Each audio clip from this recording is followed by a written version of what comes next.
المسلم في مثل هذه المقامات أن يدعو لإخوانه بالنصر في فلسطين، وأن يعينهم بالمال، وأن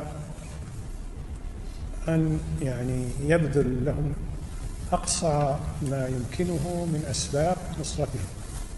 كان والله يستطيع القتال معهم قاتل معهم، كان والله يستطيع القتال معهم قاتل معهم. هم ترى ما ينقصهم رجال، بس ينقصهم سلاح. لو عندهم أسلحة نوعية مثل مضادات الطائرات وبعض الصواريخ الدقيقة، كان والله بعد تصير الأمور غير، سبحان الله. فالفلسطينيون كل أسباب نصرهم مهيئة لهم الآن. توكلهم على الله واعتصامهم به، وهم قوم صبروا حتى يفرضوا الاحتلال على المسلمين. وهذا إرهاب عظيم، إما تخضع للاحتلال أو أبيدك.